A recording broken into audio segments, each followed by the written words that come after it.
اللہ رب العزت نے ہمیں جو دین عطا فرمایا یہ دین کامل اور مکمل ہے۔ دین اسلام فطرت کے عین مطابق ہے۔ ہمارا دین ایسا نہیں ہے کہ جس نے ہمیں کھانے پینے سے روک دیا ہو۔ فطرت کا مطلب ہے کہ جو انسان کی طبیعت چاہتی ہے وہی ہمارے دین نے حکم دیا ہے۔ انسان کا دل چاہتا ہے کہ میں کھاؤں، میں پیوں، اور اس کے بغیر وہ جی سکتا ہی نہیں ہے۔ جینے کے لیے کھانا بھی ضروری اور جینے کے لیے پینا بھی ضروری۔ ہمارے دین نے ہمیں نہ کھانے سے روکا نہ پینے سے روکا۔ عیسائیوں کے ہاں اس وقت تک اللہ والا بن سکتا ہی نہیں ہے جب تک کہ وہ کھانا پینا چھوڑ نہ دے۔ ان کے ہاں اللہ والا بننے کے لیے کھانا بھی چھوڑے، پینا بھی چھوڑے، شادی بھی چھوڑے، گھر بار بھی چھوڑے، جائے جنگلوں میں جا کر، پہاڑوں میں جا کر الگ تھلگ ہو کر زندگی گزارے، تب اللہ والا بنے گا۔ اور ہمارے ہاں ایسا نہیں ہے۔ اگر انسان کا دل کھانے پینے کو چاہتا ہے، اللہ نے کھانے پینے سے روکا نہیں ہے۔ ہاں، اس کی طبیعت کو صحیح رخ دے دیا، حرام نہیں کھانا، کھانا تو حلال ہی کھانا ہے۔ اس کی طبیعت کو صحیح لائن دے دی کہ حرام کی طرف نہیں جانا۔ یہ تھوڑی کہ جو دل چاہ رہا ہے کہ وہ کھاتے چلے جاؤ۔ حرام کو دل چاہتا ہے تو حرام کھا لو، ناپاک کو دل چاہ رہا ہے تو ناپاک کھا لو۔ کھانے کی اجازت دی، لیکن اس کو ایک لائن دی ہے کہ دیکھو بھئی یہ حرام کا ہے، یہ حلال کا ہے، تم نے حلال کا کھانا ہے۔ انسان مرد کا دل چاہتا ہے، عورت کی طرف مائل ہوتا ہے، تو ہمیں دین نے روکا نہیں ہے کہ تم نے بالکل مائل ہونا ہی کوئی نہیں ہے، تم نے شادی کرنی کوئی نہیں ہے، بلکہ دین نے ایک صحیح لائن دی ہے کہ مرد کی طبیعت کا تقاضا ہے، مرد اس کو چاہتا ہے، اس کے بغیر نہیں رہ سکتا، بہت مشکل ہے کہ اس کے بغیر زندگی گزارے۔ ہمارے دین نے ہمیں صحیح لائن دی ہے کہ تم مائل ہو تو حلال چیز کی طرف مائل ہو، حرام کی طرف نہیں جانا۔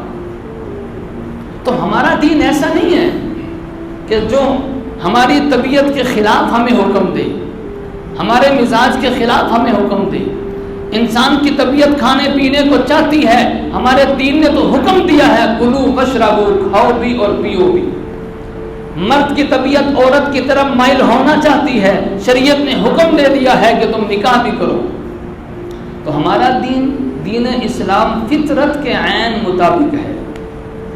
اور دوسری بات، ہمارا دین کامل اور مکمل ہے۔ کوئی چیز دین نے ایسی نہیں ہے دین میں کہ اس نے ہمیں بتلائی نہ ہو، ہمیں ادھورا چھوڑ دیا، ہمیں محروم رکھ دیا۔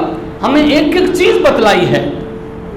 آپ دنیا جہان کا کوئی مسئلہ پیش کرو، آپ کو دین کے مطابق رہنمائی ضرور بتلاؤں گا۔ سیاست سے لے کر ریڑھی لگانے والے تک، بڑے سے بڑے تاجر سے لے کر چھوٹے سے چھوٹے دکاندار تک، بڑے سیاستدان سے لے کر نیچے تک، امیر ہو غریب ہو، مرد ہو عورت ہو، پاکستان کا رہنے والا ہو، پوری دنیا میں کسی بھی ملک کا رہنے والا ہو، کسی بھی شعبے سے تعلق رکھنے والا ہو، کوئی سا بھی کاروبار کرنے والا ہو، آپ مسئلہ آپ رکھیں، انشاءاللہ آپ کے سامنے دین کے مطابق رہنمائی ہم بتلائیں گے۔ کوئی چیز ایسی ہے ہی نہیں کہ جو دین نے ہمیں بتلائی نہ ہو۔ ہمیں ایک ایک چیز بتلائی ہے کہ تم نے سر کے بال کیسے رکھنے ہیں، تم نے کپڑے کیسے پہننے ہیں، تم نے جوتا کیسے پہننا ہے، اگر تم نے ناخن کاٹنے ہیں تو تم نے ناخن کیسے کاٹنے ہیں، ایک ایک چیز کو بتلایا ہے۔ نبی پاک صلی اللہ علیہ وسلم نے بیت الخلاء میں جانے کا طریقہ بتلایا، بیت الخلاء میں بیٹھنے کا طریقہ بتلایا، استنجا کرنے کا طریقہ بتلایا، باہر نکلنے کا طریقہ بتلایا۔ جب ہم اس قسم کی بات کرتے ہیں، لوگ کہتے ہیں مولوی صاحب بس کرو، اس قسم کی بات نہ کرو، دنیا چاند پہ پہنچ گئی ہے، تم ابھی بھی اس قسم کی بات کرتے ہو۔ ہم کہتے ہیں چاند پہ پہنچنے کے لیے آدمی کو یہ چیزیں چھوڑنی نہیں پڑتی۔ جو بندہ چاند پہ پہنچا ہے بیت الخلاء وہ بھی جاتا ہے، جو بندہ چاند پہ پہنچا ہے بیٹھتا بیت الخلاء میں وہ بھی ہے، بیت الخلاء سے باہر وہ بھی آتا ہے، لباس تو وہ بھی پہنتا ہے، کھاتا پیتا تو وہ بھی ہے۔ تمہیں کس نے روکا ہے چاند پہ جانے سے؟ تم چاند پہ جاؤ، تم دوسرے سیاروں پہ جاؤ، تم جہاں مرضی جاؤ، لیکن تمہیں یہ تو نہیں کہا کہ تم سیاستدان بننے کے ساتھ ساتھ، تم سائنسدان بننے کے ساتھ ساتھ انسانیت سے بھی گر جاؤ۔ دنیا جہان کا کوئی سا بھی کام کرو، دنیا کی ہر فیلڈ میں ترقی کرو، انجینئر تم بنو، پائلٹ تم بنو، سیاستدان تم بنو، سائنسدان تم بنو، دنیا کی ہر فیلڈ میں ترقی کرو، لیکن دین کو چھوڑ کر کیوں کر رہے ہو؟ دین کو اپنا کر کریں۔ کوئی ایسا دین، کوئی ایسا زندگی کا شعبہ نہیں ہے کہ دین نے ہمیں ہماری رہنمائی نہ کی ہو، دین نے ہمیں بتلایا نہ ہو۔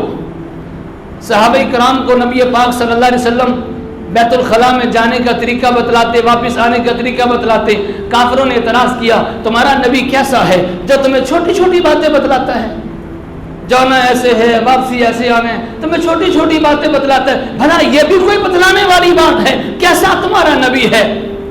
ہمارے جیسا ہوتا تو لاجواب ہو جاتا، ہمارے جیسا ہوتا تو احساس کم تری کا شکار ہو جاتا، ہمارے جیسا ہوتا تو شاید ان کی باتوں میں آ جاتا ہاں یار گل تے تیری صحیح ہے، اے نکی نکی گلاں بلا کی دسن والیاں گلاں نے۔ لیکن صحابہ اکرام وہ احساس کم تری کا شکار ہونے والے نہیں تھے، وہ دین پہ عمل کرتے ہوئے پوری دنیا کو ناکو چنے چبانے والے تھے، وہ دنیا کو فتح کرنے والے تھے، دنیا کو بتاتے تھے سیاست کرنی ہے تو کیسے کرنی ہے، حکمرانی کرنی ہے تو کیسے کرنی ہے۔ یہ صحابہ اکرام نے دنیا کو بتایا ہے۔ ہمارے جیسا ہوتا تو سوچ میں پڑ جاتا کہ یار اس نے بات کر دی ہے، باقی بات تو اس کی ٹھیک ہے۔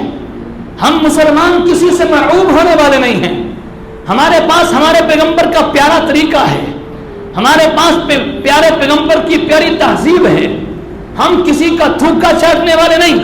الحمدللہ ہم اپنے ملک میں رہتے ہیں، الحمدللہ ہمارا اپنا مذہب ہے، ہمارا اپنا دین ہے، ہماری اپنی ایک کتاب ہے، تو ہم خامخواہ کسی کی طرف دیکھیں۔ صحابی نے بڑا دو ٹوک جواب دیا، صحابی کہنے لگے ہمارا نبی ایک باپ کی حیثیت رکھتا ہے، ہم اپنے نبی کو ایک باپ سے بھی اعلیٰ سمجھتے ہیں۔ جس طرح باپ ایک ماں اپنے بچوں کو چھوٹی چھوٹی باتیں بتلاتی ہے، ہمارے پیغمبر نے ہمیں چھوٹی چھوٹی باتیں بھی بتلائی ہیں، بڑی بڑی باتیں بھی بتلائی ہیں۔